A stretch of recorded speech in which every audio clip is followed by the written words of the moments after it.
오늘 제가 커튼 뒤의 사람들이라는 제목으로 주님 말씀 좀 증거하고 함께 기도하는 시간 가지면 좋겠습니다. 여러분, 2020년 고요하던 때에 전 세계를 휘몰아쳤던 코로나 팬데믹이 있었습니다. 그 향후 몇 년간 진행되었던 그 시간 가운데 주목받았던 하나의 책이 있었습니다. 아마 모르시는 분들도 많이 있을 것 같은데 이 책은 코로나가 발발하기 5년 전인 2015년에 출간된 책이었습니다. 그리고 그 책의 내용에는 중국에 코로나 바이러스가 발병할 것을 예견했던 책이었습니다. 그 책은 참 공교롭게도 여러분, 코로나라는 이름은 사실 2020년 이전에도 이미 존재했던 단어입니다. 코로나라는 바이러스의 질환과 코드는 존재했던 단어이긴 한데 일반 대중들에게는 사실 코로나라는 단어와 이 병, 바이러스가 알려지지 않았기 때문에 사실 대부분의 사람들이 모르던 그런 질병 중 하나입니다. 2015년이면은 사실은 이 코로나라는 단어 자체가 대중화되기도 전이기 때문에 도대체 이 책을 누가 쓴 거냐? 한국인이 쓴 건데 누가 이 책을 썼냐? 이 책을 쓴 사람의 정체가 뭐냐? 온갖 여러 가지 썰들이 난무하기도 하고, 심지어 2020년이 지난 어느 시점에 이 책이 다시 한번 역주행을 하면서 주목받았던 책이기도 합니다. 그 책의 제목이 바로 커튼 뒤의 사람들이라는 책이었습니다. 여러분, 이 책은요 소설입니다. 소설의 형태를 빌려서 지금은 제가 알기로 종이책은 절판된 걸로 알고 있고 이북은 유통이 되고 있는 것 같아요. 이 책이 주목받았던 그 이유 중에 하나, 그리고 이 책이 말하는 커튼 뒤의 사람들이 누구냐, 정말 이름 그대로 무대 뒤에서, 무대 전면에 등장하지 않지만 무대 뒤에서 전체 무대를 이끌고 연출해내는 그러한 세력들이 있다. 그리고 이들이 전 세계의 아젠다를 이끌어가고 있다라는 이 글로벌리스트의 세력들에 대한 내용들을 공개하는 그러나 소설의 형태를 빌려서 그들의 세력을 공개하는 내용이 바로 커튼 뒤의 사람들이라는 내용이었습니다. 그리고 이 책의 내용은 이렇습니다. 변호사인 한 주인공, 한국인 주인공이 그 해외에 출장을 가는 겁니다. 그리고 호텔에 있는데 갑자기 호텔에 막 보디가드와 사람들이 막 등장하면서 호텔을 둘러싸면서 대단한 세계적인 사람들이 그 호텔로 모이는 장면을 이 사람이 목격하고, 이 도대체 뭐냐? 라고 이들을 주목하기 시작하다가 무대 뒤에서, 커튼 뒤에서 세계를 움직이는 그룹들이 있구나, 그 세력들이 누구인지를 발견하는 내용이 이 책의 내용입니다. 그러면서 이 책의 내용이 이 글로벌리스트, 소위 커튼 뒤의 사람들이 금융, 석유, 방산, 뒤에 여러 산업들의 뒤에 있어서 실제 전면에 선출된 권력은 아니지만 영속하는 권력으로서 전 세계를 좌지우지하는 이 사람들의 실체가 있구나. 그리고 그들이 어떠한 아젠다와 어떠한 논리로 그들의 아젠다를 펼치는지를 점점 소개합니다. 근데 이 책의 내용이 참 웃겨요. 왜 웃기냐면은 이 주인공이 그들이 너무 의심스러워서 그들의 정체를 파고들다가 그 책의 결론이 스포일러일 수 있는데 그 글로벌리스트들의 아젠다가 너무 설득력이 있어서 소위 그쪽 세계로 전향하는 그런 내용을 담고 있습니다. 여러분, 1932년도에 헉슬리라는 사람이 멋진 신세계라는 책을 썼습니다. 그리고 그 책의 내용은 여러분들이 보신 분이 있는지 모르겠는데 실제로 엄청난 미래 통제 사회에 소수의 엘리트 세력들이 전 세계를 통치하는 사회가 얼마나 멋진지, 얼마나 좋은지를 꼬집는 책이 멋진 신세계입니다. 조지 오웰의 1984라는 내용은 전체주의적 사회가 얼마나 위험한지를 지적하는 내용이라면은, 오히려 반면에 이 헉슬리가 쓴 멋진 신세계라는 책은 이 통제 사회가 얼마나 유토피아인지를 오히려 역설하는 내용이었습니다. 근데 마찬가지로 이 커튼 뒤의 사람들이라는 책도 그 멋진 신세계라는 책처럼 이들이 외치는 이 아젠다가 우리의 처음의 시선으로 볼 때는 너무 이해가 안 되고 납득이 안 되는 내용인데 그 이면을 논리를 들어가 보니까 너무 설득력 있고 그것이 맞다라는 것들을 어떤 부분 설득하는, 대중들을 설득하는, 글로벌리스트의 아젠다가 옳다라고 설득하는 책이라는 겁니다. 물론 결론은 우리가 납득할 수 없죠. 그런데 제가 이 책을 참 흥미롭게 읽었던 이유는 커튼 뒤에 사람들이 어떻게 대중들을 설득하는지 그 논리를 아주 구체적으로 설득한다는 면에서 이 설득력이 지금 오늘날 우리 시대에 아주 동일하게 유효하게 먹히고 있구나를 발견할 수 있는 책이기에 한 번쯤은 참고할 만하다라고 여깁니다. 여러분, 오늘날 전 세계를 움직이는 커튼 뒤의 세력들이 존재할까요? 존재하지 않을까요? 여러분, 이 얘기는 음모론이 아닙니다.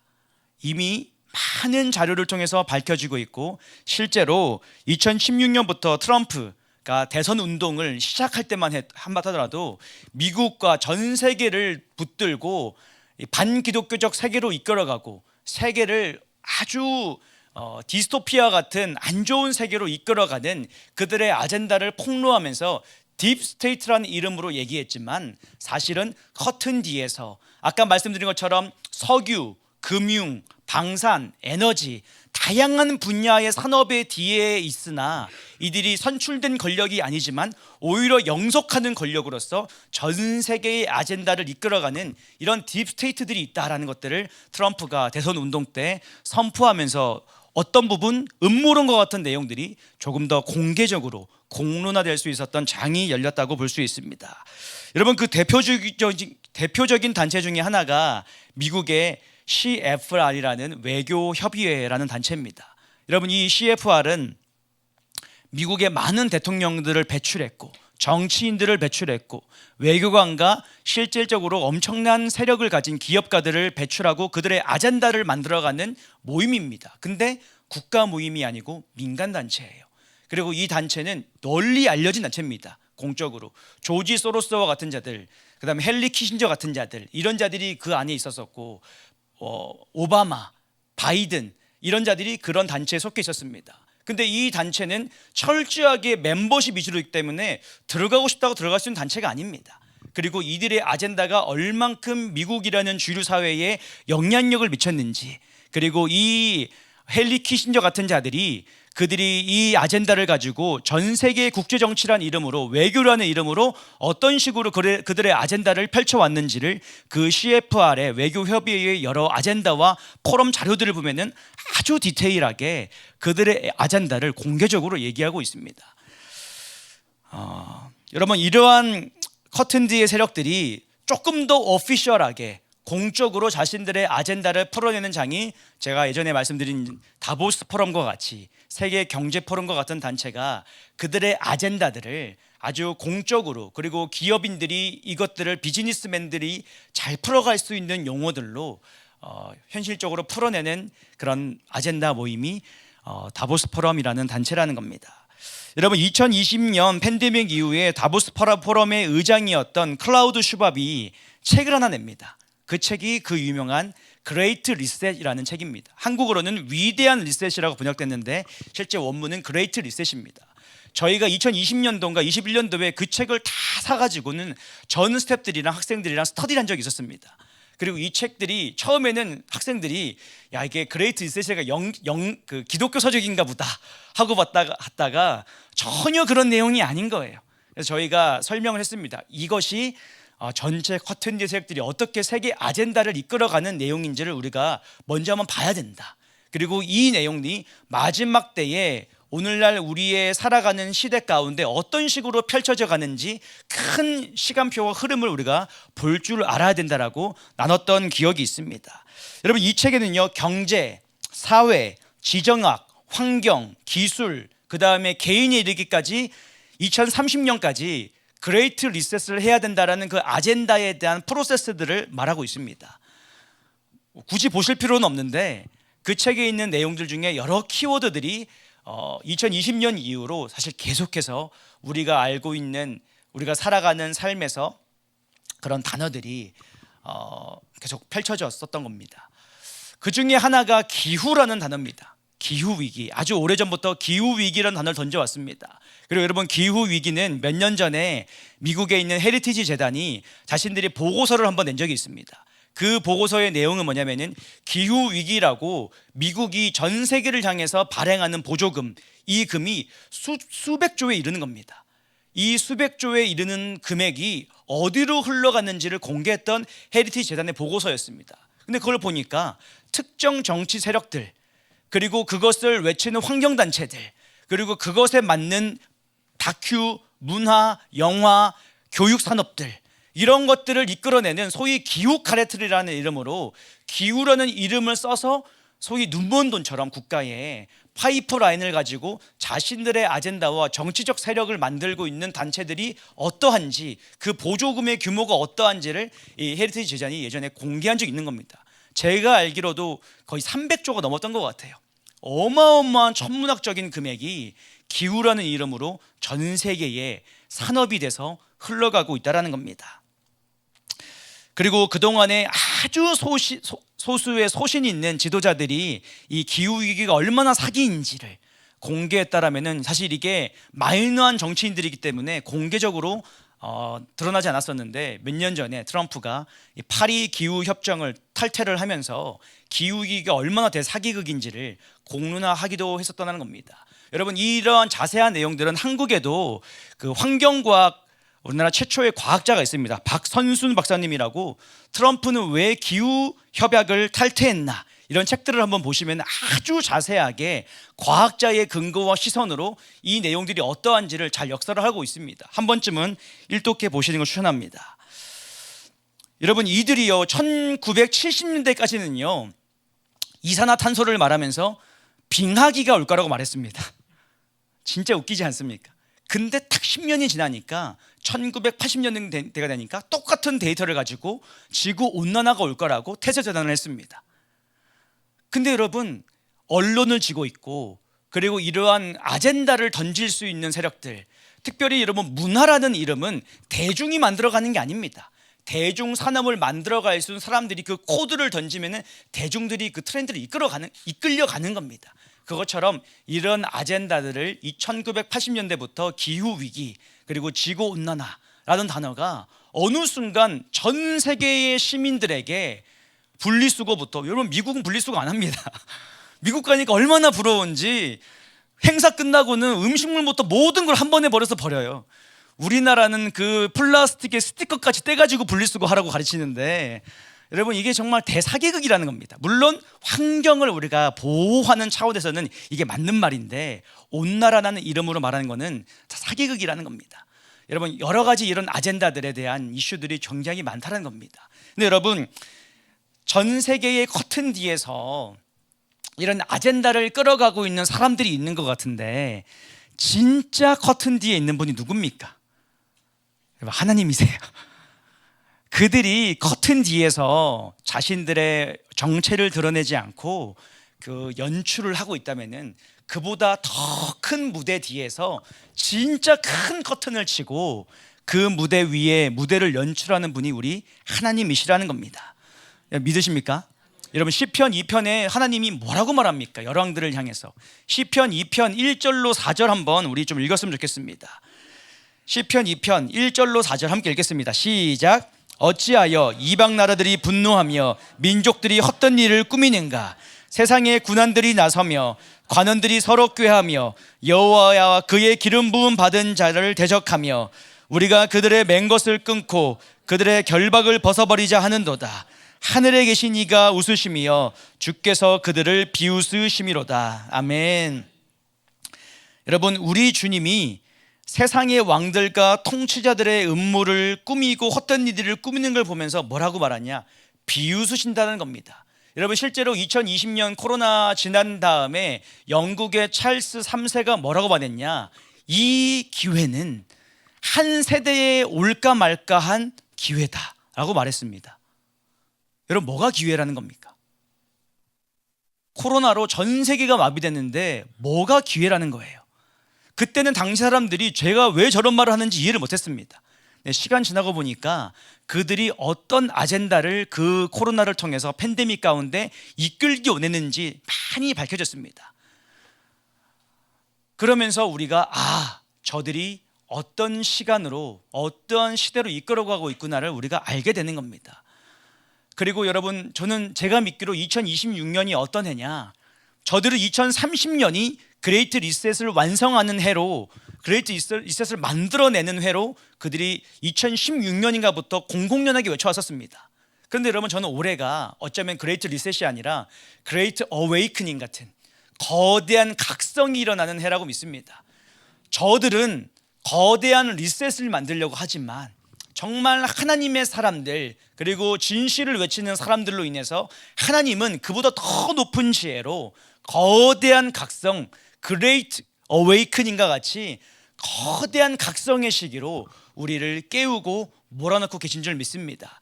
여러분, 그러면서 하나님이 시편 2편 9절로 12절에 뭐라고 말씀하시는가 한번 읽어보겠습니다. 9절 띄워주시고 읽겠습니다. 시작. 네가 철장으로 그들을 깨트리며 질그릇같이 부수리라 하시도다.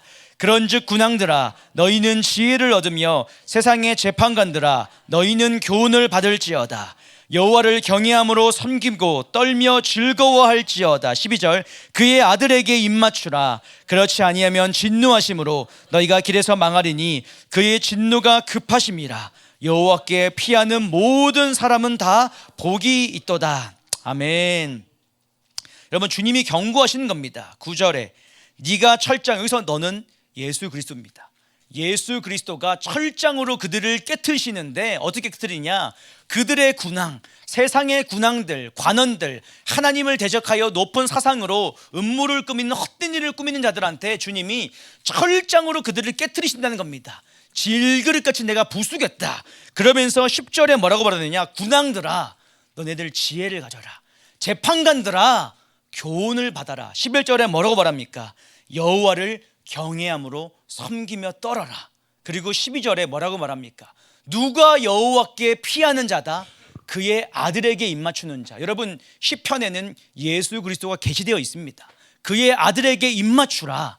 그러지 아니하면 진노하심으로 너희가 그의 길에서 망할 것이다 라고 다윗의 이 시편을 통해 하나님이 말씀하고 있다는 겁니다. 여러분, 마지막 때에 누가 여호와께 피할 수 있습니까?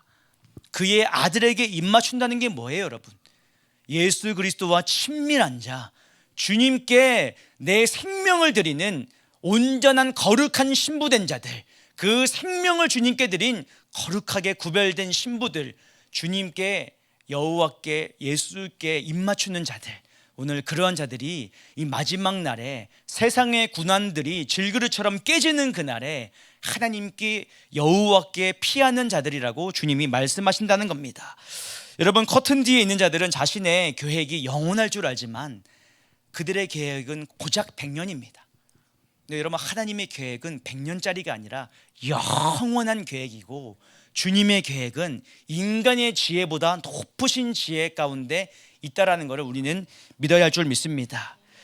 피조물이 여러분 날뛰어봤자 한철이라는 겁니다.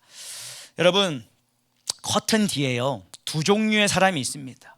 한 종류는 지금까지 말씀드렸던 정말 이 커튼 뒤에서 자신의 아젠다를 이끌어가면서 하나님을 대적하는 자들이 있고, 또 한 세력들이 누구냐? 하나님 나라에도 이런 자들이 있다는 겁니다. 누구냐? 여러분, 그렇게 유명하지 않을 수 있습니다. 무명할 수 있습니다. 그런데 무대 뒤에서 진짜 역사를 만드는 자들이 지난 수천 년의 역사 가운데 이 커튼 뒤에 있었다는 겁니다. 제가 오늘 그들을 좀 나누고 싶습니다. 여러분, 이스라엘에요, 역사 박물관이 있습니다. PPT 한번 띄워주시겠어요? 이스라엘의 역사 박물관이 있는데 그 중에 예루살렘에 아주 독특한 박물관이 하나가 있습니다. 이 박물관의 이름은 예루살렘 중심에 있는데 The Friends of Zion이라고 해서 시온의 친구들이라는 박물관입니다.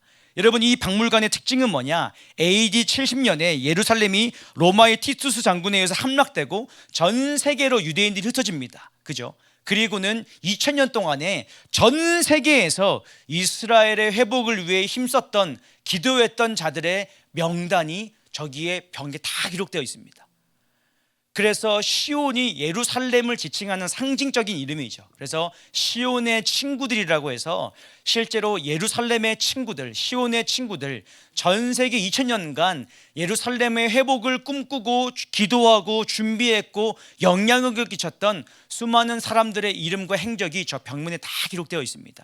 그리고 저 박물관은 3층으로 되어 있는데 나중에 여러분 이스라엘 가실 일 있으시면 꼭 한번 가보세요. 가면은 3층으로 된 박물관 건물에 한국인들이 얼마나 많이 오는지 한국인 세션이 있어요. 아예 그냥 귀에 끼고 있으면은 한국어로 알아서 이게 통역이 돼서 나옵니다. 여러분, 근데 전 세계의 크리스찬들을 위한 박물관입니다. 사실 이스라엘을 위해 마음에 품고 기도하는. 그리고 저 박물관에 봐보면은 제가 3년 전인가 저기를 가봤더니 입구부터 은혜가 있는 겁니다. 저게 지금 입구거든요. 입구를 통과하려면 저 명단을 지나가야 되는 겁니다. 저 명단에는요, 폴란드 사람, 독일, 영국, 미국, 스위스, 독일, 전 세계에 이스라엘을 위해 영향을 끼쳤던 사람들의 이름이 다 기록되어 있습니다. 촘촘하게. 그리고 어떤 사람들은 유대인을 지켰고, 어떤 사람들은 유대인을 위해 기도했고, 어떤 사람들은 그들을 알리야시키는 데 도왔고, 어떤 사람들은 그들이 알리야할 수 있도록 외교적으로 어떤 것들을 했고, 어떤 사람들은 언론인으로서, 어떤 사람은 군인으로서, 어떤 사람은 주부로서, 어떤 사람은 여러 가지 각 정치계에 있는 인물들로서 어떤 식으로 자신의 자리에서 하나님의 언약의 성취를 위해 일했는지를 3층으로 된 박물관이 하나하나를 다 인물들을 소개하고 있다는 겁니다. 제가 참 너무 신기했던 게 저 박물관이 얼마나 여러 가지 공학적인 걸로 이렇게 구조가 되어 있는지, 뭐 사진, 영상, 3D 이런 걸 말할 것도 없고, 어떤 자리에 딱 서면은 머리 위에 여러 환풍기처럼 조그마한 스피커가 있어요. 거기에 딱 서면요, 다른 사람은 못 듣는데 그 스피커 아래에 있는 사람만 소리가 들립니다. 뭔가 웅얼웅얼 한국말로 번역된 소리가 나오는데 그 앞에 선 인물을 소개해 주는 겁니다. 지금 보시는 저 장군은 누구누구인데 1800 몇 년도의 인물로 어떠한 일을 감당했던 사람이라고 스토리를 막 소개를 해줍니다. 근데 그걸 듣고 있으면은 뭔가 그 마음에 뭔가 이상한 그 웅장함이 막 생겨요. 야, 천국에 가면은 명예의 전당이 있을 텐데, 히브리서 11장에 있는 믿음으로 노아는 약속을 받아서 방주를 지었고, 믿음으로 아브라함은 이삭을 낳았고, 이런 여러 가지 그 명예의 전당과 같은 인물들의 이름과 행적이 있을 텐데, 야, 어쩌면 우리가 천국에 가면은 그 명예의 전당에 역사 속에 우리가 잘 알지 모르지만 하나님이 기억하시는 참 커튼 뒤에 유명한 사람들이 그 명예의 전당처럼 기록되어 있겠구나 하는 제게 막 소망이 부어지는 겁니다. 여러분, 저와 여러분 천국에 나중에 가서 다 같이 한번 모였으면 좋겠습니다. 그 명예의 전당에 모여가지고 내가 말이야, 역사는 모르지만 하나님은 기록하셨던 이런 일들이 있었다라고 우리가 참 이렇게 하나님 앞에서 우리의 추억을 나누는 그런 귀한 시간이 있었으면 좋겠습니다. 제가 저 박물관에 사진 내려주시고, 저 박물관에 가서 제가 참 인상 깊었던 게 한 가문이었습니다. 소위 코리템붐이라는 가문인데, 여러분 아마 잘 아시는 분들이 있을 것 같아요. 참 유명한 책도 있었고, 이 가문이 왜 유명했냐, 1837년도에 이 템붐이라는 이 부부가 네덜란드에서 동네 시계를 했었습니다. 시계 가게를 하는 아주 평범한 가정인데, 기도하다가 주님한테 감동을 받은 겁니다. 1837년이면요 여러분, 이스라엘은 흔적도 없을 때고 그런 운동이 존재하지 않을 때입니다. 근데 이들 가문한테, 이 부부한테 주님이 어떤 꿈을 주시냐, 너희는 이스라엘의 독립, 건국을 준비할 수 있도록 기도해라, 이스라엘의 회복을 위해 기도하라는 마음을 주신 겁니다. 1837년도에. 그래서 이분들이 막 기도를 합니다. 그러면서 1844년도에 가족 10명이 모여가지고 집에서 기도회를 시작합니다. 우리가 이스라엘을 회복을 위해 기도하자. 처음에는 뭐 가족들이 10명이 모여가지고 이스라엘이 뭐 도대체 어떤 이스라엘을 말하는 건지, 나라가 존재하지를 않으니까 막연하게 막 기도를 하는데, 시간이 지나서 자손 대대로 이 기도회를 이어갔습니다. 그러면서 여러분, 이 가문이요 2차 세계대전 동안에 자신의 이 아담한 그 집에서 나치에 억압받던 유대인들을 보호합니다.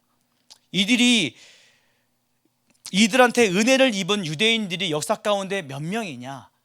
여러분, 작은 가정집입니다. 근데 그 가정에 피신해서 보호했던 사람들이 약 800명입니다. 800명의 유대인들이 직간접적으로 그들의 가정에 피신하기도 하고 보호를 받으면서 나중에 나를 보호해줬던, 나를 은혜를 입었던 그 가문들을 나중에 막 증거하고 하면서 더 나중에 알려지게 된 겁니다. 여러분, 이들 가문 중에 어떤 사람들은 나치 수용소에 체포되기도 하고 고문을 당하기도 합니다. 유대인들을 숨겼다라는 이유와 명목으로. 그리고 여러분, 이 가문이요 100년 동안에 이스라엘을 위한 기도를 약 5,200회를 합니다. 그리고 이 가문의 이야기가 그 유명한 코리템붐의 PPT 한번 띄워주시겠어요? 주는 나의 피난처라는 책으로 출간되었습니다. 여러분, 이 책을 보시면, 제가 오늘 책을 여러 개 소개하는데 이 책을 보시면 그 스토리가 아주 구굴절절 기록되어 있습니다. 여러분, 이 박물관은요 지금 말씀드린 이 템붐 가문뿐만 아니고 이스라엘의 국가 설립을 공식적으로 지지 선언을 했던 영국의 영무 외구 장관인 벨푸어 선언을 했던 그 벨푸어, 그 다음에 미국의 우드로 윌슨, 그리고 그 밖에도 교수, 비즈니스맨, 기자, 그 다음에 정치인, 주부, 공무원, 군인, 아주 유명하지 않은 한 사람 한 사람들의 행적들을 다 기록하고 있는 박물관이라는 겁니다. 하나님은 언제나 역사 속에 드러낸 사람들을 사용하기도 하지만 그렇지 않은 사람들을 통해서도 주님의 일들을 신실하게 이루어 가셨다는 겁니다. 여러분, 이걸 보면서 하나님이 얼마나 정말 커튼 뒤에 계신 분인지, 커튼 뒤에서 무대를 연출하고 하나님의 세력을, 하나님의 사람들을 억압하고 방해하고 죽이는, 억압하는 수많은 글로벌리스트와 역사 속에서 바벨을 세우려고 했었던 많은 사람들 그 위에서 주님이 어떤 일을 하셨는지 천국에 가면 우리가 그 하나님의 역사책을 낱낱이 영원토록 볼 수 있는 역사 공부 시간이 있을 줄 믿습니다. 여러분, 우리의 믿음의 행동이 참 작아 보이고 때로는 무슨 의미가 있을까 싶을 때가 있지만 하나님은 다 계수하고 있는 겁니다. 이 땅에 어떤 믿음으로 누구누구 권사님은 무슨 일을 했고, 누구누구 형제는 무슨 일을 했고, 누구누구 목사는 무슨 일을 했고, 그 모든 우리의 삶의 행적들이 그날에 하나님 나라에 다 기록되어 있을 줄 믿습니다. 여러분, 지난 2월 한 달간 그리고 다음 주까지 우리는요 하나님의 전략과 시세에 대해서 다루고 있습니다.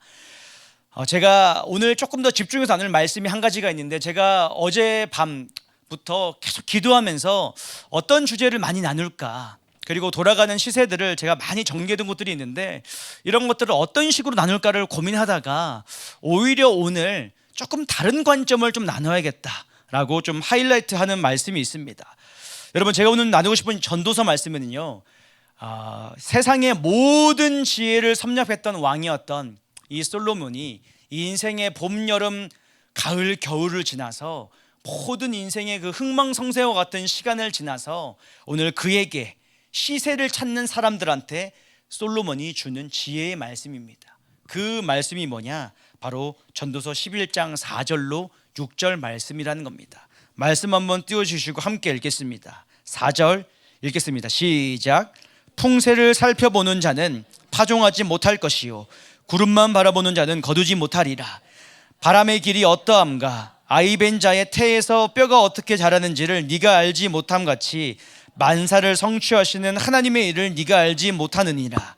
너는 아침에 씨를 뿌리고 저녁에도 손을 놓지 말라. 이것이 잘 될는지 저것이 잘 될는지 혹 둘이 다 잘 될는지 알지 못함이니라. 아멘. PPT 한번 띄워주시겠어요? 여러분, 이틀 전에 미국과 이란이 지난 17일에 제네바에서 2차 핵 협상을 했습니다. 협상을 하는데 이 협상을 평안한 분위기에서 하는 게 아닙니다. 협상을 하자고 해놓고는 미국은 이란 앞바다에다가 항공모함을 배치했습니다. 전쟁하자라고 가장 강력한 항공모함을 배치했습니다. 그리고 이 동일하게 협상이 진행되는 동안에 이란은 러시아, 중국과 군사 협정 그리고 군사 어떤 그 훈련을 한다고 하면서 해상 연합 훈련을 한다고 하면서 미사일을 쏘면서 어떤 훈련을 했었습니다. 그러면서 일촉즉발의 상황이 계속 일어나는 그 순간 가운데 이들은 제네바에서 실제로 이란과 미국이 핵 협상이라는 이름으로 다양한 협상들을 했던 겁니다. 여러분, 그러면서 겉으로는 협상을 하자고 하면서 뒤에서는 전투군함이 항공모함이 가 있고 이란은 미사일을 쏴대고 있고, 그런 가운데 트럼프는 뭐라고 말했냐? 만약에 협상이 결렬 시 이스라엘의 총리인 네타냐후한테 이스라엘이 이란 공격을 하는 걸 지지하겠다라고 선전포고를 하듯이, 물론 이게 정치적 수사일 수 있지만 외교적 그 좋은 자리를 우선권을 더 취득하기 위한 외교적 어떤 협상일 수 있지만은 어쨌든 저런 발언을 할 만큼 전쟁해라, 우리가 지지하겠다라고 할 만큼 아주 위기의 상황, 여러분들이 떡국 드시면서 평안한 시간을 보냈던 그 시기에 전 세계는 전쟁 나는 거 아닌가, 그리고 미국이 정말 이란을 들어갈 건가, 저 협상이 어떻게 될 건가를 사람들이 주목하고 있었습니다. 아직은 협상이 완전히 안 이루어졌습니다. 실제로 저 협상이 끝나고는 소기의 성과를 이루었다라고 얘기를 했습니다. 그러면서 뭐라고 말하냐, 미국이 얘기하기를 이란한테는 2주의 시간이 있다.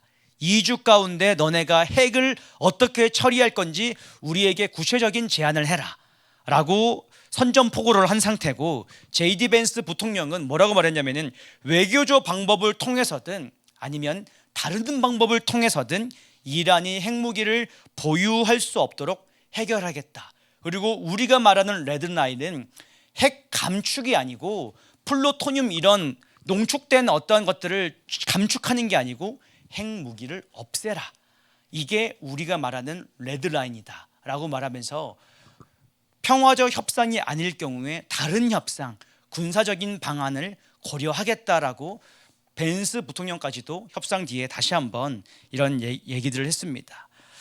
여러분, 과연 근데 이란이 핵을 포기할 수 있을까? 여러분, 이란은 본질적으로 북한이랑 똑같습니다. 핵을 본질적으로 포기할 수가 없는 나라입니다. 핵을 포기하는 순간, 왜냐하면 이들은 사실은 진짜 뒷배가 중국이고, 이들이 전 세계를, 중국이 오히려 글로벌리스트들이 깡패처럼 중국을 통해서 자신들이 손에 피 안 묻히고 그들이 하고 싶은 아젠다를 풀어가는 대상이 중국이라면은 그 중국도 자기의 수족 중에 하나가 이런 이란인 겁니다. 그렇기 때문에 이란을 통해서, 북한을 통해서 핵무기 개발시키고 그 뒤에 자기가 뒷받침하면서 실제로 여러 이 패권에 좋은 패를 지려고 하기 때문에 이란은 스스로 핵무기를 파기한다는 게 사실은 정치적으로 쉽지 않은 일이고, 그거를 포기하는 순간 하메네이 정권은 무너집니다. 자신의 정권을 지지했던 여러 가지 말들이 무너지고, 이 정권의 힘은 이스라엘을 무너뜨리는 게 자신의 정권의 핵심 아젠다이기 때문에 핵무기를 과연 파기할 수 있을까? 거의 대부분의 사람들이 불가능에 가깝다라고 얘기합니다. 그런데 우리가 이란을 주목해야 되는 이유는 뭐냐? 바로 엔타임 때문이에요.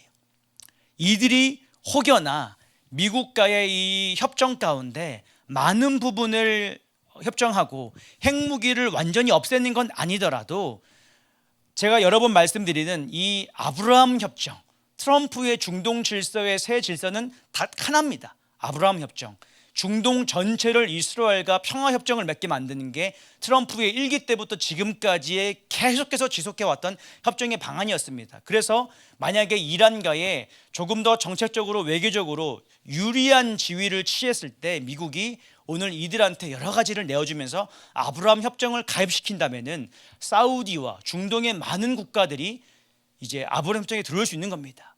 여러분, 바로 이 아브라함 협정을 만들어낼 때에 전 세계가 역사상 단 한 번도 없는 이스라엘 중심으로 전 세계의 평화의 시대가 만들어질 수 있는 마지막 때의 무대가 만들어질 수 있기 때문에 이 이란의 협정이 단순히 이란이 협정을 하니마니 미국이 들어가니 마니의 문제가 아니라 마지막 때에 이란이 어떠한 위치를 택할 건가에 대한 또 하나의 중요한 바로미터가 될 수 있다는 겁니다. 그리고 이번 협상에도 누가 있었냐? 쿠슈너가 있었습니다. 여러분, 쿠슈너는요 미국의 공식적인 직함이 없습니다. 트럼프의 사위라는 이름으로 이번 이란 협정의 제네바에서 단 2명이 협정 테이블에 앉았는데 그 한 명이 트럼프의 사위입니다. 쿠슈너. 실제로 아브라함 협정을 다 이끌었던 사람, 제가 여러 번 말씀드렸던 이 쿠슈너가 또 한 번, 여러분 저 사람이 뭐길래 중동의 모든 딜, 모든 거래, 모든 협정의 메인 자리에 저 사람이 있을까? 그리고 이번 협상을 하는 며칠 전에 이 쿠슈너에 대한 여러 가지 이 방첩 정보 같은 것들이 공개가 될 뻔한 겁니다. 근데 이 정보를 미국 정부가 막았습니다. 쿠슈너에 대한 정보를 제한하도록 국가 정부 차원에서 전 세계에서 쿠슈너에 대한 정보 제한을 걸었습니다. 쿠슈너가 누구길래? 여러분, 이거에 대해서 우리가 앞으로 그의 행보를 좀 주목해 볼 필요가 있다고 생각합니다. 그리고 중국은 지금 계속 말씀드린 것처럼 장유샤가 숙청된 줄 알았는데 그렇지 않다라는 설이 나오고 있습니다. 무슨 말이냐? 중국은 트럼프 입장에서는 데드라인이 2027년입니다, 여러분. 왜 2027년이냐? 자기가 중국 걸기라는 이름으로 중국군의 현대화를 외쳤습니다. 시진핑이. 그러면서 2027년까지 중국의 군의 현대화를 이루고 하나의 중국을 이루겠다는 아젠다를 선포했었기 때문에 여러분, 리더의 말은요 공신력이 있습니다. 리더가 그의 말을 지키지 않을 때 군대도 지금 전투훈련을 하고 전쟁훈련을 하는 명분도 2027년이고 이 모든 것들이 데드라인을 가지고 있는데 가까워오고 있는 겁니다, 여러분. 가까워오고 있는데 날로 전쟁이 멀어지는 겁니다. 시진핑 입장에서는 이게 자기의 권력, 장기 집권을 하기 위해서 정치 성과를 만들어내야 되는 굉장히 중요한 것이 하나의 중국, 대만이라는 사건입니다. 자기도 짱구 굴려보면은 이게 쉽지 않다는 걸 아는 겁니다, 정치인으로서. 근데도 이거를 해야만 하는 자신의 정치적 수사를 책임져야 하는 정치적인 책임이 있는 겁니다.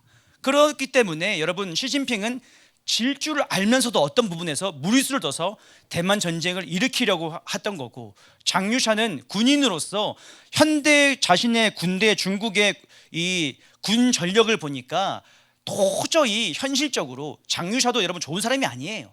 동일하게 대만을 침공해야 된다고 외치는 사람입니다. 근데도 지금 중국의 전력으로는 대만 침공은 불가능하다, 보류해야 된다라고 말했었던 현실주의자였던 겁니다.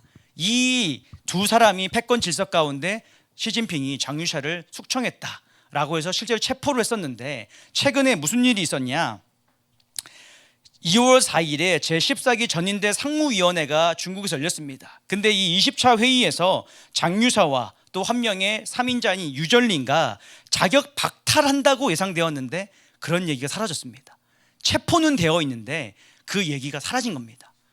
그러면서 많은 여러 외신과 전문가들이 시진핑이 실제로 장유샤를 체포하고 군부대가 난리가 났습니다.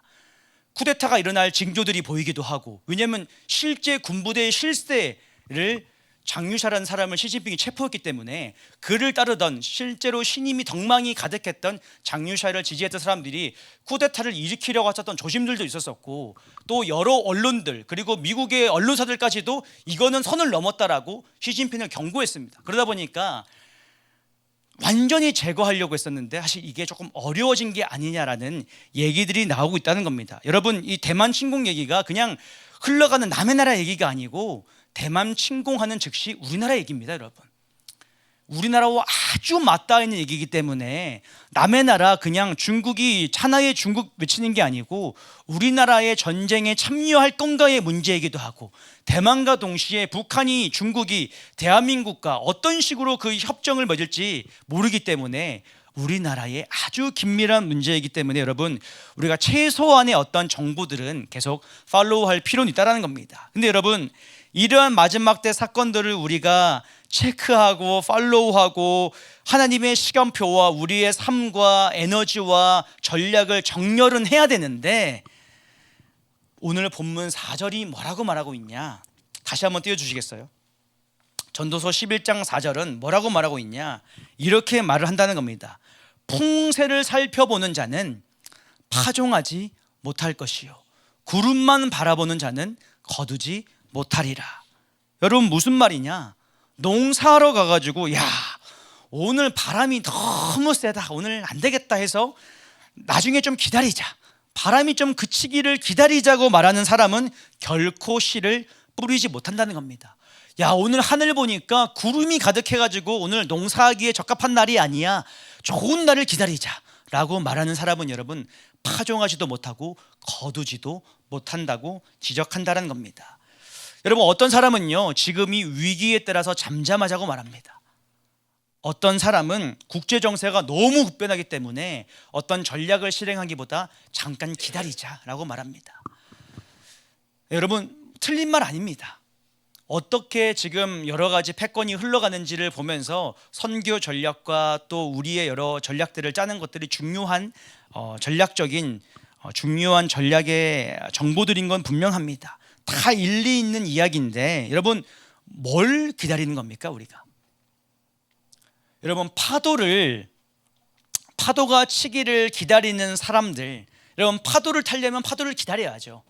근데 파도만 기다리는 사람들은 진짜 파도가 올 때 파도를 못 합니다. 여러분 파도가 치지 않을 때 그 잔잔한 바다에 용을 쓰면서 파도를 타려고 하면서 물에 빠지고 씨름했던 사람들이 진짜 바람이 왔을 때, 파도가 왔을 때 그 파도를 탈 수 있는 겁니다.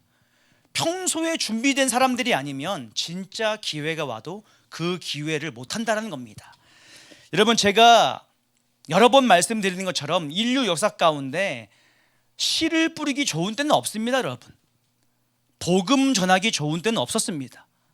예수님 오신 이후로 인류 역사에서 단 한 번도 복음 전하기 좋았던 때는 인생 역사의 아주 짧은 순간 있었을지라도 그 미국과 전 세계 1차, 2차, 3차 대각성 운동이 일어날 때 그때를 제외하고는 사실 대부분의 시간들은 복음 전하기 적합하지 않았습니다.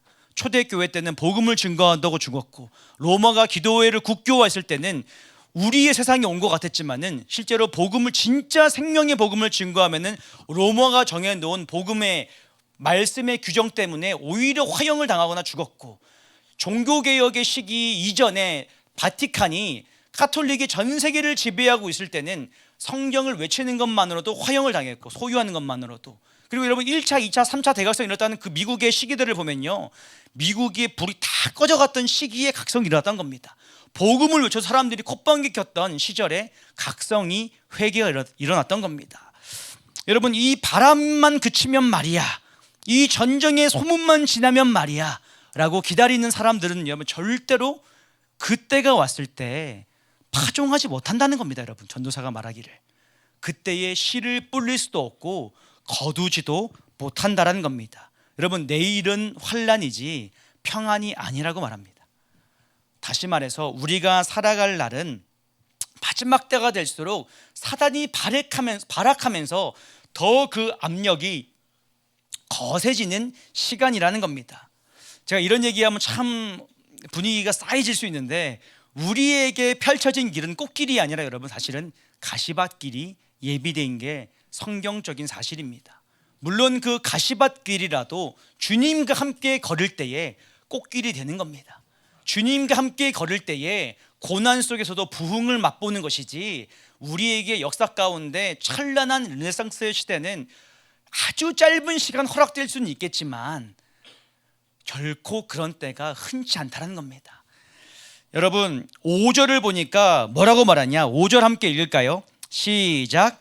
바람의 길이 어떠함과 아이벤자의 태에서 뼈가 어떻게 자라는지를 네가 알지 못함 같이 만사를 성취하시는 하나님의 일을 네가 알지 못하느니라. 여러분 전도서가 뭐라고 말합니까? 네가 바람이 다니는 길을 아냐.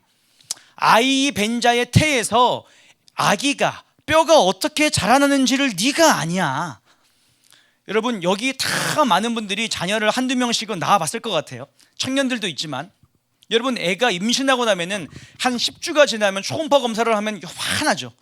근데 그 조금만 해도 여러분 초음파 검사 대보면 심장이 뛰고 있습니다. 막 쾅쾅쾅쾅쾅 심장이 기차같이 뛰고 있습니다. 그리고 또 한 달이 지나서 가보면은 애가 손이 있고 발가락 5개가 있고 척추뼈가 보이고 장기가 생기는 게 보이고 다 보입니다. 근데 여러분 의사는 보여줄 뿐이지 어떻게 생기는지는 우리가 알 수가 없는 겁니다. 어떻게 아기의 뼈가 만들어지는지, 어떻게 그 올챙이 같은 애가 손발이 생겨나는지, 어떻게 그 조그마한 몸에 장기가 다 자리 잡고 만들어지는지 우리는 다 알 수 없다는 겁니다. 근데 너희가 뭘 아냐? 바람의 길을 아냐? 너네가 아이가 어떻게 만들어지는지, 뼈가 만들어지는지를 아냐? 그런데 만물을 통치하시는 하나님이 전 세계의 하나님의 일을 성취하시는 일을, 주님의 일을 네가 아느냐라고 이 전도서 기자 솔로몬이 말하고 있다는 겁니다. 여러분, 저희 집 셋째도 작년에 태어나고 얘가 아장아장 걷더니 벌써 돌입니다. 어느 순간 요즘에 벽을 기면서 걷기 시작합니다. 무섭습니다. 이제 얘가 뛰어다니면서 무슨 짓을 할지. 여러분, 얼마나 인생이 정말 빠른지 한 명 한 명 자라나는 게 다 아시잖아요. 여러분, 키워보셔서 얼마나 아이들이 빠르게 자라나고 다 지네가 큰 것 같은데 지나가 보면 얼마나 빠르게 자라서 각자가 이렇게 귀한 사람들로 세워져 가는지. 여러분, 이 전도서 기자가 말하는 것처럼 만물의 창조자 되신 하나님이 사람을 성장케 하고 하나님의 일을 만드는 것들을 우리가 다 알 수 없다는 겁니다. 근데 6절이 뭐라고 말하냐? 오늘 6절 함께 읽겠습니다. 시작. 너는 아침에 씨를 뿌리고 저녁에도 손을 놓지 말라. 이것이 잘 될는지 저것이 잘 될는지 혹 둘이 잘 될는지 알지 못함이라. 여러분, 6절을 보면요, 뭐라고 말합니까? 아침에 일어나면 이것저것 따지지 말고 여러분 씨를 뿌리라는 겁니다. 저녁에도 손을 놓지 말고 하라는 거예요. 왜? 이게 잘 될지 저게 잘 될지 모르기 때문에, 둘이 잘 될지도 모르기 때문에 둘 다 하라는 겁니다. 여러분, 우리의 역할은 때를 기다리는 사람들이 아닙니다. 파도가 치기를 기다리는 사람들이 아니라 지금 씨를 뿌리는 사람들, 오늘 그 미래를 위해 파종하는 사람들, 아직 우리가 때가 안 이른 것 같지만 거두려고 들판으로 나아가는 사람들이 저와 여러분이고, 이게 성경이 말하는, 예수님이 말하는 보라 들판이 휘어졌다라고 말하는 하나님의 사람들을 향한 주님의 명령이라는 겁니다. 여러분 요즘 좀 어떠십니까? 인생에 좀 어떻게 여유가 좀 있으세요? 아니면 아주 아침부터 막 바쁘세요? 제가 최근에 그 한 연구 자료를 본 게 있는데 제가 참 흥미로웠습니다. 그 자료가 어떤 내용이냐면은, 사람이 열심히 살다 보면 여러분 번아웃이 올 때가 있죠. 지치기도 하고 막 쉬고 싶고 뭘 해도 힘이 안 나기도 하고. 그런데 여러분, 열심히 일하다 보면 쉬고 싶고 쉬다 보면 일하고 싶은데 마치 우리가 방학 되면은, 학교 다닐 때는 공부하고 싫고 방학 되고 싶고, 방학만 되면은 공부도 조금 해보고 싶고, 그런 경험 없으세요? 저만 그런 생각을 해본 겁니까, 여러분? 여러분, 한데 이게 한 번 쉬기 시작하면요 쭉 쉬고 싶은 경우가 많아요. 그냥 좀 쉬고 싶다 이제. 여러분, 이 말이 과학적 데이터로 근거가 있다는 겁니다. 왜냐하면 여러분, 사람이 에너지가 없다고 좀 쉬어야지 해서 에너지가 채워지는 부분은 분명히 있는데, 쉰다고 에너지가 채워진다는 게 아니라는 겁니다. 무슨 말이냐? 이게 뇌가 오히려 반대인 겁니다. 뇌 메커니즘이. 사람이 한 번 쉬기 시작하면요 여러분, 에너지가 채워지기 시작하는 게 아니라 에너지가 고갈되기 시작합니다. 뇌가. 왜냐하면은 사람이 쉬면요, 처음에 쉬면은 내가 그래 너 수고했다라고 이 사람이 쉴 동안에 에너지를 충전을 하는데, 이 사람이 자꾸 쉰다 그러면은 뇌가 어떻게 학습되냐? 이 사람은 하루에 이 정도 에너지만 쓰면 되는구나 라고 뇌가 학습을 하기 시작합니다. 그러면서 이 뇌가 어떻게 하냐면은, 내가 지금 일을 막 해야 되는데 무기력해져요. 그 사람의 에너지, 그 정도의 에너지만 계속 발산을 하는 겁니다. 그러다 보니까 여러분, 한 번 무기력해지기 시작하면은 계속 무기력해지는 겁니다. 한 번 게을러지기 시작하면요 계속 게을러지는 겁니다. 한 번 노숙 생활을 하기 시작하면요, 이 사람이 한때 능력이 있었던, 한때 뭘 했든 그 생활에 길들여지고 나면요 뇌 자체가 그 무기력에 길들여져서 그 정도 에너지만 발산하도록 이 사람을 길들여 버리는 겁니다. 이게 무서운 얘기입니다. 내가 힘이 있어서 난 언젠가 할 수 있어라고 아니고, 내가 그 에너지를 발산하지 못하도록 내 몸과 근육과 뇌가 길들여져 버린다는 겁니다. 여러분, 오히려 에너지가 언제 생기냐? 적극적으로 뭔가를 하면요, 에너지가 고갈되는 게 아니라 오히려 뇌가 에너지를 더 많이 만들어냅니다. 아, 이 사람이 요 정도 일만 하면 되는구나가 아니고, 야, 얘 살아남기 위해, 생존을 위해서 내가 더 젖먹던 힘을 내야겠다는 말처럼 에너지를 더 출력을 쏟아 부어야겠다라고 내 스스로가 신호를 보내는 겁니다, 몸한테. 그래서 실제로 에너지를 끌어모아서 이 사람이 어떠한 것들을 더 많이 할 수 있도록 만드는 겁니다. 여러분, 5달란트 가진 사람들한테는 뇌가 5달란트 거둘 수 있는 에너지를 공급을 하고, 1달란트 받은 자가 은사의 문제가 아니라 그 정도 일만 하면은 실제로 그 정도 달란트만 거둘 수 있도록 어떤 사람들은 그렇게 뇌가 그렇게 메커니즘을 한다라는 겁니다. 실제로 여러분, 세상에 탁월한 사람들을 보면요, 저 인간은 도대체 어떻게 저렇게 많은 일들을 하고 스케줄을 감당하면서도 저렇게 살아갈까 싶은 사람들이 있는데, 그걸 보면서 우리는 어떤 생각을 하냐? 아, 저 인간은 나랑 다르다 라고 선을 긋습니다. 저 목사님은 나랑 다르다, 저 사람은 나랑 다르다라고 나와 저 사람을 구분 짓는데, 여러분, 아닙니다. 모든 사람은 동일한 조건과 엘리야처럼 동일한 심정을 가진 같은 사람이라는 겁니다. 근데 그 사람들은 그 에너지를 어떻게 분출해야 될지를 아는 겁니다. 여러분, 우리 맨날 우리 안내 섬겨주시는 우리 목사님도, 목사님 쉬지를 않으세요. 저 밖에 있는 목사님이, 목사님 좀 안 피곤하세요? 물어보면은 자기는 아침부터 나와서 밤까지 해도 해야 된대요, 이 일이 체력이. 근데 그게 기질이 아니고 목사님한테는 그 에너지가 몸에 길들여져 있는 겁니다. 여러분, 한번 이 무기력증에 길들여진 사람들은 그렇게 사는데, 이 내 삶의 패턴이 만들어진 사람들은 부지런한 기질이 아니라 그렇게 살아가도록 내 삶이 만들어지는 겁니다. 여러분, 더 눕자 더 자자하는 사람들은 계속 눕게 돼요. 침대를 빨리 팍 차고 나와야 되는데, 저도 한번 누우면 나오기가 싫은 아주 게으른 죄인입니다. 여러분, 모든 사람들이 다 그런 죄성을 가지고 있는 겁니다. 여러분, 근데 결국에 이 우리의 일상을 여러분 한번 돌아보시면 좋겠습니다. 아, 내가 요즘에 뭔가 이렇게 힘이 없다, 무기력하다. 그러면 여러분, 상황 탓이 아니고 다른 탓이 아니고 여러분의 태도에, 여러분의 동일한 상황에서도 다른 상황을, 다른 결과를 만들어내는 사람들이 있습니다. 여러분, 정죄하는 게 아니라 오늘 우리가 내가 조금만 더 쉬고 그때를 기다려야 되지, 그때 안 옵니다니까 여러분. 그러다 다리 떨리는 때가 온다라는 거예요. 여러분, 우리의 심장이 떨릴 때 하나님의 일을 감당할 수 있기를 축복합니다. 여러분, 영적으로 강건한 사람은 미루는 사람이 아니고 오늘 그 일을 감당하는 사람이라는 겁니다.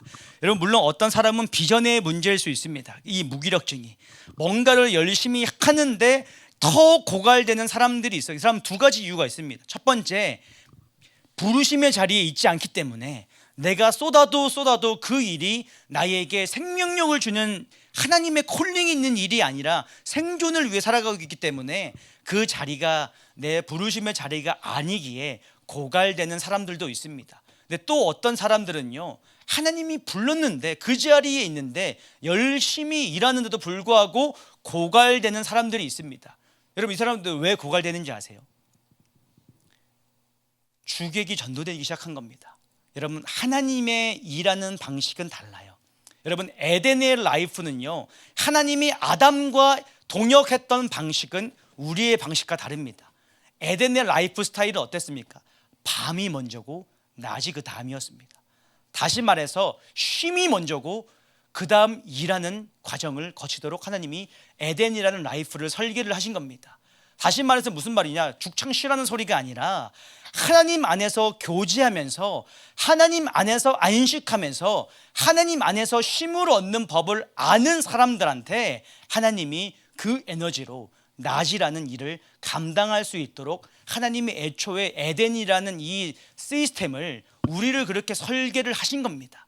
근데 우리는 열심히 일하고 디비 누워 자려고 하지, 하나님과 교제하는 그 친밀한 밤의 시간을 소유하려고 하지 않고 자꾸 놓치니까 사람들이 열심히 새벽부터 나가서 밤까지 일하고 충전하려고 자고 또 나가는데 메마르는 겁니다.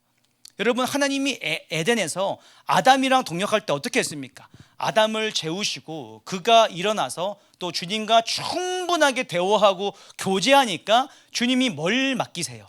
아담아 하면서 온 동물들을 이끌어와 가지고는 아담한테 이름 짓는 일을 맡기시지 않습니까? 여러분, 이 이름 짓는 일이 엄청난 창조적인 일입니다.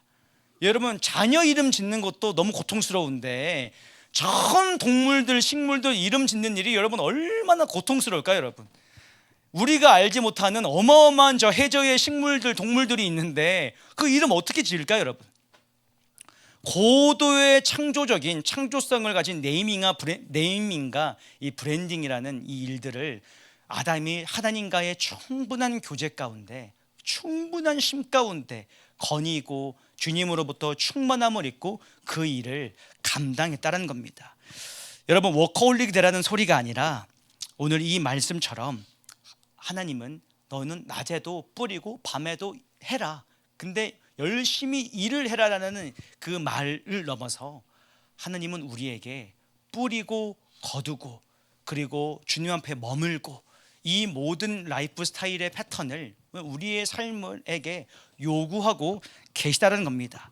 여러분, 고린도전서 3장 6절에 그 유명한 사도 바울의 말씀이 있습니다. 그 말씀이 뭐라고 되어 있습니까?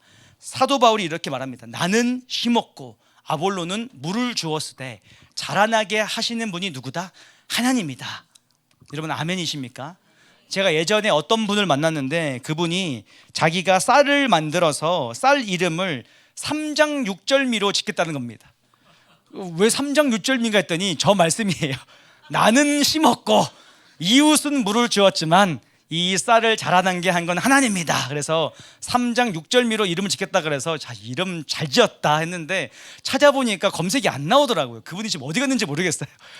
여러분, 혹시 농사하시는 분 있으면은 3장 6절미 만들면은 크리스찬들은 다 압니다. 야, 이거 복음적인 쌀이구나, 하나님의 쌀이구나. 여러분, 정말 그런 이름으로 만들었으면 좋겠어요. 제가 이 말씀을 우스갯소리로 말하지만 여러분, 우리는 심고 누군가는 물을 주고 하나님이 거두시는데 우리가 다 설계하는 게 아니라 오늘 우리가 해야 될 파종, 씨를 뿌리는 역할이 있다는 겁니다. 여러분, 어떤 씨앗을 우리가 뿌려야 할까?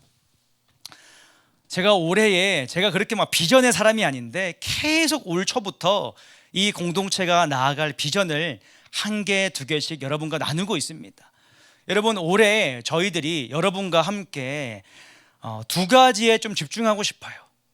마지막 때에 주님의 오실 길을 예비하고 열방의 주의 오실 길을 예비하기 위해 첫 번째, 마지막 때라는 메시지를 확산시키는 일을 저와 여러분 함께 하기를 원합니다. 여러분, 작년에 여기 계신 아마 상당수가 M타임 스쿨을 들었던 분들이세요. 오늘 또 새로운 분들이 몇 분 오셨는데, 여러분, 마지막 때의 종말론에 대한 이 비블리컬한 성경적인 종말론에 대한 지식이 너무나 필요한 시대입니다. 모두가 유튜브를 보고 이상한 종말론에 빠져서 혼미해진 시대에 진짜 성경이 말하는 종말론이 무엇인지, 엔타임이 무엇인지를 정확하게 이해해야 될 때입니다. 저희가 지금 3월경 정도의 교재가 출간되도록 막 지금 박차를 가하고 하고 있는데 여러분, 기도가 필요합니다. 우리 디자인을 해주는 자매가 다행히 다치진 않았는데 막 교통사고 갑자기 나지를 않나, 멀쩡하던 장비가 갑자기 컴퓨터가 막 작동을 안 하지를 않나, 우리 교재 작업을 하던 우리 목사님이 지금 큰 질병으로 수술을 좀 해야 되는 상황이지 않나, 영적으로 참 어려운 공격들과 어려운 시간들이 있습니다. 여러분, 계속 기도해 주시기 참 부탁드리고, 저희가 올해에 이 교재를 3월에 만들고 또 몇 차례 이 온오프라인 믹스로 엔타임이라는 스쿨을 할 겁니다. 그리고 여러분들과 함께 전 세계에 많은 영혼들을 이 메시지를 확산시키고 알리고 배우고, 제가 또 바라기는 사실은 목회자들을 위한 엔타임 과정을 꼭 하고 싶어요. 많은 목사님들이 사실은 이렇게 막 성도들이랑 모여 있는 게 아니라 목회자들만 모아서 엔타임 메시지를 나누고 디스커션하고 이 메시지가 정말 성경적인지, 그리고 열방에 돌아가는 시세를 볼 때 이 메시지가 어떠한지를 디스커션하면서 한국교회 전역에 이 메시지가 진실로 전파될 수 있도록 꼭 그 일을 하고 싶습니다. 여러분 함께 이 일에 기도하면서 동참해 주시기를 부탁드리겠습니다. 두 번째, 우리는 어떠한 씨앗을 뿌릴 것인가? 제가 지난 2달간 외쳤던 것처럼 저희는 계속 선교의 시대를 올해 아주 구체적으로 열어갈 겁니다. 여러분 감사하게 제가 지지난주에 플랫폼 선교사 콜링을 한 이후로 굉장히 많은 분들, 또 다양한 분야에 계신 분들이 계속 지원해 주고 계십니다. 여러분 과거에 여러분 한국 교회는요, 교회의 성도를 많이 모으는 것을 부흥이라고 여겼습니다. 그게 틀렸다라는 게 아니라 교회 성장 이꼴 부흥이기 때문에 그걸 틀렸다라고 말할 수는 없습니다. 그 시대의 정신은 십자가만 세우면 하나님이 사람들을 모아서 전 세계로 세계 선교를 감당하기 위한 풀을 만들기 위한 하나님의 전략이었다고 저는 믿습니다. 그런데 여러분 이제는 부흥의 정의가 좀 바뀌어야 된다고 생각합니다. 더 이상 얼마나 많은 사람들이 모였냐가 아니라 얼마나 많은 사람들을 보냈냐, 얼마나 많은 사람들을 파송했냐, 그게 꼭 타문화권 선교를 말하는 것만은 아닙니다. 얼마나 많은 사람들을 선교적 삶을 살도록 교회가 보냈냐, 이게 진짜 이 교회가 부흥했나, 이 공동체가 부흥했느냐를 판단하는 전 기준이 되어야 하지 않나라고 믿습니다.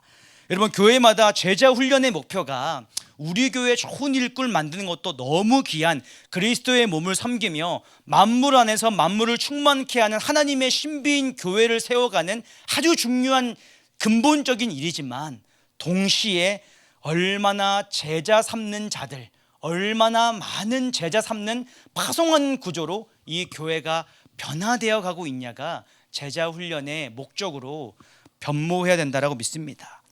여러분 아무것도 없었던 이 나라를 하나님이 높이시는 이유, 전 세계의 세계 선교를 감당하기 위한 주님의 뜻인 줄 믿습니다.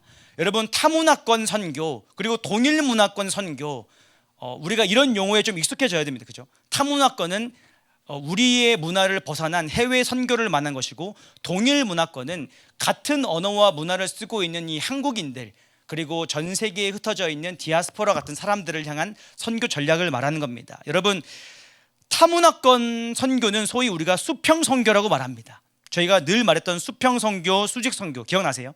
수평 선교라고 해서 타문화권 선교는 수평 선교라고 말할 수 있습니다. 이것에 대한 여러 중요한 이슈 중에 하나가 선교 동원입니다. 플랫폼 선교도 아주 중요한 이슈이기도 한데, 여러분 전 세계에 흩어진 여러분 한국 디아스포라가 몇 명인 줄 아세요? 이 디아스포라 가운데 여러분 기독교인들, 성도들이 최소 100만에서 200만이라고 여깁니다. 실제로 디아스포라가 제가 알기로 7, 800만 정도로 알고 있고, 그 다음에 약 100만에서 보수적으로 많게는 200만 가까이를 크리스찬으로 봅니다. 여러분 무슨 말이냐? 한국 사람들 생존력 어마어마합니다. 전 세계 어디를 가도 아프리카 오지에서도 세탁소를 열고 있고 마트를 열고 있고 고깃집을 열고 있고, 여러분 생존력이 어마어마하신 한국인들이 이 빨리빨리의 근성을 전 세계에 나가 있습니다. 근데 여러분 이분들 중에 최소 100만에서 200만이 크리스찬이라는 겁니다. 여러분 선교사를 지금 뭐 파송할 거 찾는 게 아니고 그분들 중에 7만 명만 세워도 10만 선교사 만드는 겁니다. 여러분 이게 농담이 아니고 그분들은 현지 문화에 적응되어 있습니다. 현지 언어에 익숙한 자들입니다. 여러분 실제로 우리나라의 KWMA의 선교 전략 100만 자비랑 선교사 파송 전략 중에 하나가 바로 이겁니다. 전 세계의 디아스포라의 성도들을 어떻게 선교 자원으로 변모할 거냐. 여러분 저도 강구하기를, 저희가 이번에 이스라엘에 플랫폼 선교를 선포하고 첫 번째 프로젝트를 하는데, 여러분 이스라엘에 계신 청년들이 있으면 이 방송 보시는, 또 이스라엘에 있는 장년들 있으시면은 플랫폼 선교사 지원해 주시면 좋겠습니다. 여러분들과 함께 전 세계에 흩어져 있지만, 그리고 한국에서 돕는 일들, 전 세계에서 돕는 일들이 있지만, 지금 이스라엘에 계신 분들 서로 얼굴도 모르고 이름도 모르고 모르다 보니까 지금은 남인데, 저희가 작은 매개체가 돼가지고 연결되면 얼마나 귀한 일들을 만들어갈 수 있겠습니까? 선교적으로. 여러분 정말 이스라엘에 있는 청년들 있으면은 단기든 장기든 저희한테 연락 좀 주세요. 그리고 플랫폼 선교사 링크 드릴 테니까 지원해 주시면은 저희가 알려진 단체 말고도 여러 단체들 연결되어 있는데 저희가 다양하게 연결해서 여러분들이 귀한 일들 감당하실 수 있도록 섬기고 싶습니다. 꼭 그게 여러분 선교사든 전임 사역자로 헌신하라는 얘기가 아닙니다. 브리스길라와 아굴라처럼 사도행전에 나오는 그들처럼 얼마든지 내 잡을 가지고도 내 삶에서 거룩한 연결과 통로로서 그 일들을 감당할 수 있는 잠재적 선교사 자원들이라는 겁니다. 여러분 한국에 계시기 때문에 여러분들은 뭘 지원해달라? 플랫폼 선교사 지원해달라. 그리고 이스라엘과 현지에 계신 분들도 저희들은 연락 주시면 저희가 각 나라에 연결만 할 수 있다면 많은 분들 연결해 드리고 매개체가 되어 드리고 싶습니다. 여러분 두 번째로 우리가 말하는 이 선교의 시대는요 단순히 수평 선교만을 말하는 것만은 아닙니다. 다시 말해서 동일 문화권 선교를 우리는 동일하게 말합니다. 여러분 루이스 부시라는 위대한 선교학자가 있는데 PPT 한번 띄워주시면요, 이 사람이 과거 1990년도에 그 유명한 1040 윈도우라고 말하는 그 1040 창이라는 이 선교 전략을 발표했습니다. 저게 뭐냐면요, 아프리카를 기준으로 북위 10도에서 40도까지의 지역이 핵심 선교의 표대다라고 말했던 전략입니다. 왜 그렇게 말하냐? 저 10도에서 40도에 있는 전략이 전 세계 지구 면적으로는 3분의 1밖에 안 되는데 세계 인구의 3분의 2가 살고 있습니다. 그리고 저기에 97%가 불신자입니다. 근데 많은 사람들이 이슬람이고 힌두교였고 세계 87%의 가난한 자들이 저 라인에 살고 있다는 겁니다. 그렇기 때문에 저기가 선교적으로 집중해야 된다라고 1990년도에 이제 루이스 부시가 외치고 실제로 많은 선교학회가 저 1040 창이라는 저 선교 전략에 집중해서 저 지역들로 선교들을 많이 떠나고 선교적 재정렬을 외치면서 그 일들을 감당했습니다. 그런데 여러분 이 루이스 부시가 지난 몇 년 전에 또 하나의 전략을 선포했는데 그게 뭐냐면요 440입니다. 그게 뭐냐 4세에서 14세까지가 다음 세대를 공략해야 된다는 겁니다. 왜?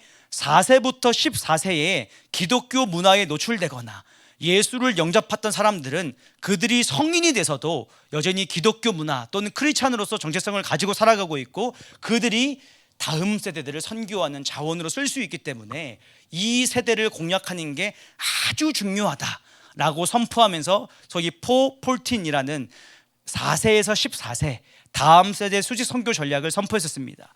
여러분 저희가 수년 전부터 외쳐왔던 메시지 중 하나가 수직 선교였습니다.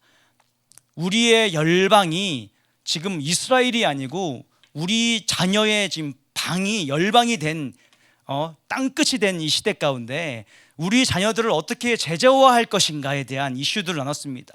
제가 올해 5월부터 그런 주제들을 많은 우리 메신저들과 함께 어떻게 다음 세대들을 제재화할 것인가에 대해서 나눌 것이고 또 저희가 헤리티지라는 2.0 프로젝트를 하면서 실제로 여러분 한국 교회와 한국 가정 각 가정이 자녀 제자화의 일책임자입니다.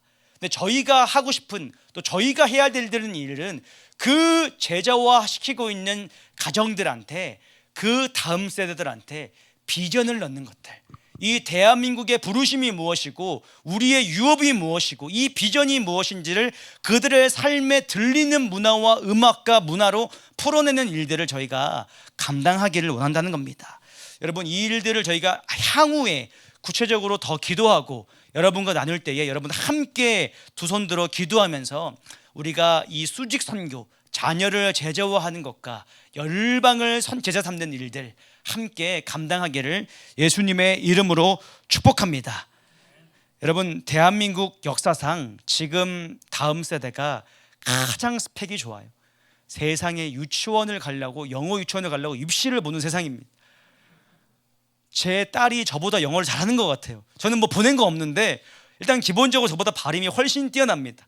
제가 뭐라고 말하면 아빠 그거 아니야 라고 교정을 해줍니다. 제가 그래 네 말이 맞다. 제가 그래서 그냥 영어를 틀어줍니다. 나는 발음이 안 좋으니까 이거 들으라고. 실제로 여러분 그걸 들으면서 애들이 얼마나 발음이 좋아지는지 유치원생부터 고3까지 입시 지옥이긴 한데 이들이 여러분 세계로 나가면은 사실은 한국에 있으니까 1등부터 꼴등까지의 순위가 매겨지는데 전 세계적으로는 엄청난 경쟁력이 있는 자들이라는 겁니다.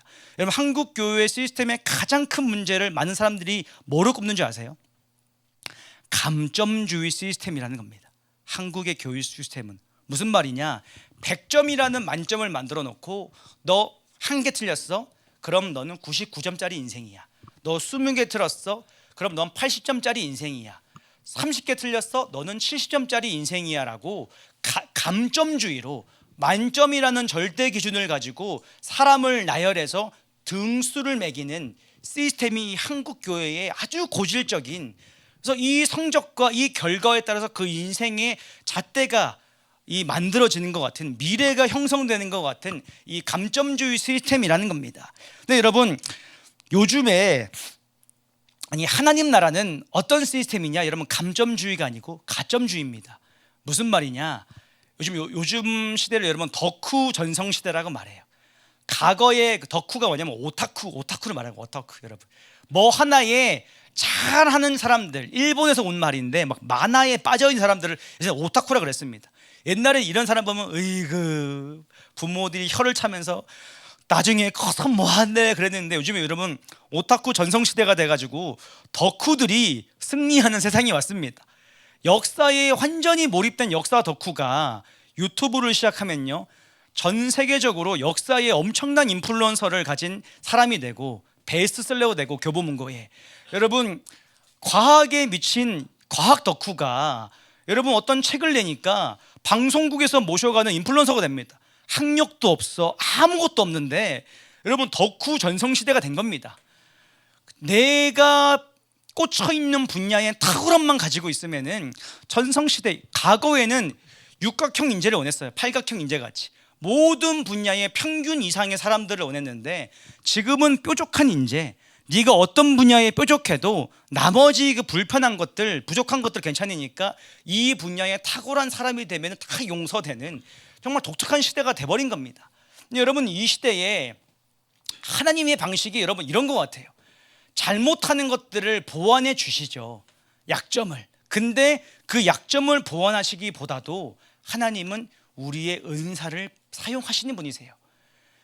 내가 한 개밖에 없는데 할 수 있는 게 그 하나를 탁월한 퍼즐로 하나님이 용병술로 거기에 꽂아서 탁월하게 쓰시는 분이 주님이시라는 겁니다. 여러분 이게 하나님이 가점주의라는 방식으로 우리를 만드시는 겁니다. 여러분 오늘 한국이 어렵다 하지만 주님 오실 때까지 어려울 겁니다.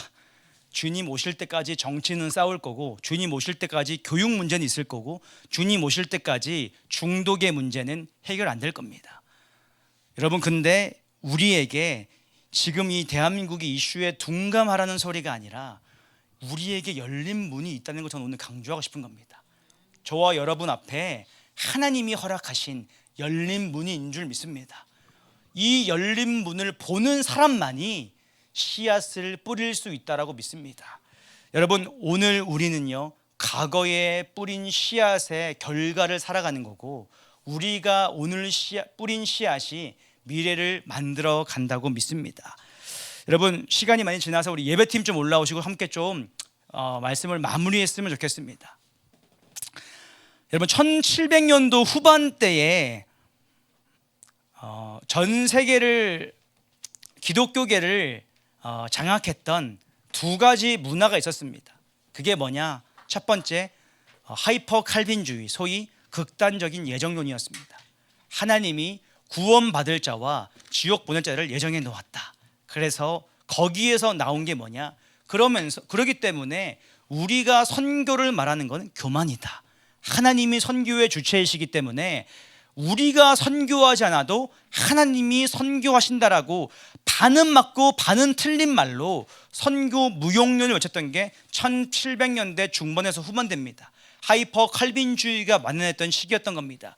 그때에 이 사상과 이 문화에 거룩한 갈증을 느꼈던 한 사람이 있었습니다. 여러분 그 사람이 너무 큰 갈증을 느끼고 사람들을 불러 모았습니다. 구두 수송공이었던 사람들이 사람들을 불러 모아서 12명을 불러 모았어요. 12명을 불러 모아가지고는 우리 함께 세계 선교를 하자.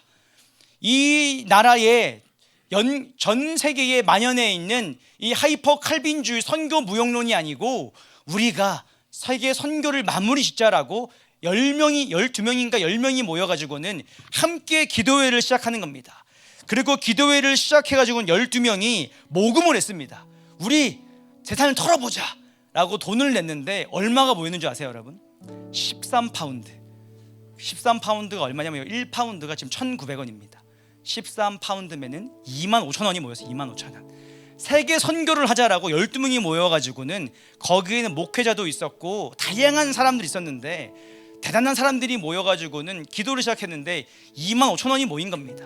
근데 여러분 아무런 제약이 없는 겁니다. 근데 여러분 그 당시에 사람들이요 엄청나게 이들을 조롱했습니다. 뭐 하겠냐 니네가, 하나님이 선교하시는데 교만한 집단이라고 이들을 비아냥거렸습니다. 근데 여러분 이들이 믿음으로 인도를 향해 떠난 겁니다. 인도를 향해 떠나서 이 선교를 시작했던 첫 번째 주인공이었던 사람은 아내가 정신질환에 걸리고 아들은 질병으로 죽습니다. 그리고 7년 동안 단 한 명도 전도하지 못합니다. 동료들도 지쳐가고 주변 사람들은 조롱하는 그때에 이 사람들과 같이 갔던 팀들이 다시 한번 결단합니다. 그러면서 하나님, 다시 우리가 위대한 꿈을 꾸겠습니다 라고 외치면서 다시 선교를 인도에 뼈를 묻겠노라고 이들이 여러분 41년 동안 단 한 번도 안식년을 가지지도 않고 단 한 번도 본국으로 돌아오지 않습니다. 그 사람이 여러분 그 유명한 윌리엄 캐리입니다. 이 윌리엄 캐리가 여러분 인도 선교의 아버지이자, 이 사람이 뭘 했냐, 인도에 약 40개가 넘는 그 큰 대륙 안에 40개가 넘는 그 지방 슬랭 언어들이 있는 겁니다. 방언들. 그 40개의 언어로 다 성경을 번역했습니다. 그리고 그들에게 인도 최초의 대학교를 만들었습니다. 지금도 인도 최고의 명문대라고 합니다. 그리고 인도의 인쇄술을 가지고 와서 인도의 근대 산업을 다 만들어냈습니다. 그리고 인도의 선교를 만들어냈던 그 인도 선교의 아버지이자 인도 근대화의 아버지, 이 윌리엄 캐리는요 여러분, 인도인조차도 윌리엄 캐리를 우리나라의 의인이다, 위인이다라고 칭송합니다. 여러분, 이 윌리엄 캐리가 영국에서 인도로 떠날 때 외쳤던 아주 중요한 슬로건 같은 설교 메시지가 있어요. 제가 그 설교를 예전에 한번 본 적이 있는데 그걸 보니까 얼마나 참 가슴 뛰는 문장인지, 뭐라고 말하고 있냐, 이렇게 말합니다. 여러분, 하나님으로부터 위대한 일을 기대하십시오. 그리고 여러분, 하나님을 위해 위대한 일을 시도하십시오. 하나님으로부터 위대한 일을 기대하고 하나님을 위해 위대한 일을 시도해라. 그리고 여러분, 그 윌리엄 캐리가 1세대 선교를 열었고 실제 이 선교회가 침례교 선교회를 만들었고 이 선교회를 모태로 지금 전 세계에 해외 선교를 할 수 있는 작은 모델이 되었던 아주 위대한 사람들이라는 겁니다. 오늘 우리들의 삶에 제가 이 윌리엄 캐리의 이야기를 들을 때마다 나는 어떤 갈증이 있나를 돌아보는 것 같아요. 나는 어떠한 불만족이 있나? 나는 어떤 하나님 나라 차원의 갈증이 있을까? 내 인생에 문제가 없냐? 여러 가지 문제들이 있죠. 그 문제들을 주목하면은 아무것도 못할 것 같아요. 근데 하나님의 비전을 바라보니까 해야 될 것들이 너무 많은데 내 안에는 내 인생 전부를 걸 만한 그 위대한 갈증이 뭐가 있을까? 종종 돌아보는 겁니다. 여러분, 여러분의 삶에 어떤 갈증이 있으세요? 나라가 작용화가 돼서 슬퍼서 갈증이 있으세요? 예, 그것도 하나의 좋은 갈증일 수 있습니다. 우리 자녀가 너무 문제를 일으켜서 거기에 대한 갈증이 있으세요? 여러분의 남편, 배우자가 많은 문제가 많아서 거기에 대한 갈증이 있으세요? 여러분, 그 모든 문제들 다 갈증일 수 있는데 상황 바라보면 아무것도 못합니다. 그거 해결되고 내가 뭐 해야지 하면은 그런 시달은 안 올 수도 있습니다. 제가 비관론을 말하는 게 아니라 여러분, 오늘 우리가 하나님의 일을 할 때 하나님이 주님의 일을 하신다는 겁니다. 여러분, 누구나 문제 없는 사람 없습니다. 근데 그 문제 너머에 하나님 나라 차원의 문제를 바라보고 그 문제를 향해 달리는 사람들이, 하나님은 그분들을 찾고 계시지 않을까. 하나님 나라 차원의 갈증을 가진 자들, 내 삶에 많은 아젠다가 있을 수 있는데 그 모든 아젠다의 첫 번째가 하나님 나라인 자들, 그 아젠다 위에 내 삶의 시간, 자원, 모든 것들을 정렬시키고 헌신할 수 있는 자들. 전 여러분들이, 이 방송을 듣는 많은 사람들, 또 청년들이 그저 이 기도회를, 또 이런 메시지를 하나의 컨텐츠로 소비하지 않았으면 좋겠어요. 그저 귀에 듣기 좋은 그저 하나의 메시지로 소비하지 않았으면 좋겠습니다. 오늘 여러분한테 어떤 갈증이 있냐는 겁니다. 내 인생을 달려가게 하는 어떠한 내 삶의 목마름이 있냐는 겁니다. 오늘 그 갈증을 놓고 한번 주님 앞에 기도했으면 좋겠습니다. 하나님, 오늘 우리의 시선을 들기 원합니다. 많은 문제들이 우리의 삶 앞에 산적되어 있지나 그 문제를 해결하기 위해 우리가 기도하고 금식하고 돌파하고 또 최선을 다하되 문제를 위해 기도하지 않고 하나님 나라를 위해 기도하는 저희들 되게 하여 주옵소서. 더 큰 위대한 기도를 품으며 그 일들에 하나님, 나는 주님의 일을 하겠습니다, 하나님 주의 일들을 이루어 달라고 기도하며 우리가 해야 될 영적으로는 그런 책임감으로서의 책임을 충실히 감당하되 동시에 하나님 나라의 동일한 그 역할을 감당할 수 있는 믿음의 사람들 되게 하여 주시옵소서. 하나님, 우리에게 주신 일상을 소홀히 하지 않되 거기에 충실히 살아가되 더 큰 꿈을 꾸는 자들, 더 큰 기도를 드리는 자들, 더 큰 위대한 갈증을 가지는 자들 되게 하여 주옵소서. 내 영아, 눈을 들어 하나님의 나라